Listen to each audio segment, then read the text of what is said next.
Gap नंतर bulletin काढतात, तर एक तर गॅप का पडली आणि परत करण्याचं कारण काय? हे जे मिफ टाइम्स आहे ते एक प्रकारचं डॉक्युमेंटेशन आहे. कुठल्याही फेस्टिवलमध्ये आपण काय काय घडलं त्याचा वृत्तांत आपण देत असतो. जे मेजर हायलाईट्स आहेत ते काय झाले, कुठले कुठले सेशन झाले, काय काय झालं, ते एक चांगलं डॉक्युमेंटेशन होतं. त्यामुळे आम्हाला वाटलं की आपण हे पुन्हा सुरू करूया.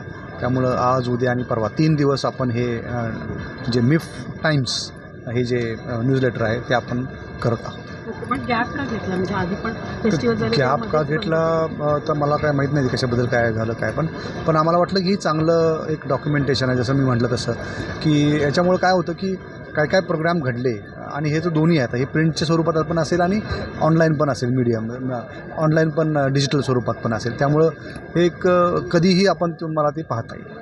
धन्यवाद. किती भाषामध्ये प्रदर्शित केलं? हां, किती भाषांमध्ये प्रदर्शन? हे मराठी, हिंदी आणि इंग्रजी भाषामध्ये आपण हे ह्याचं जे मिफ टाइम्स जे आहे ते आपण आणतो आहोत.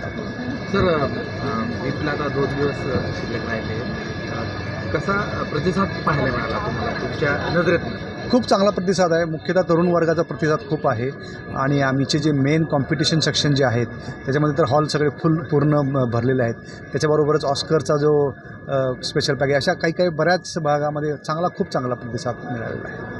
AI टेक्नॉलॉजीचं देखील जास्त मोठ्या प्रमाणात इथे प्रादुर्भाव पाहायला मिळाला. त्या हो. अनुषंगाने विद्यार्थ्यांची संख्या त्याकडे जास्त कल पाहायला मिळाला. हो, ऑब्व्हियसली, कारण ते नवीन टूल आहे आणि ते कसं वापरायचं, त्याचं काय स्कोप आहे, हे या फेस्टिवलमध्ये आपण AI हॅकॅथॉन करून आपण करत आहोत. धन्यवाद.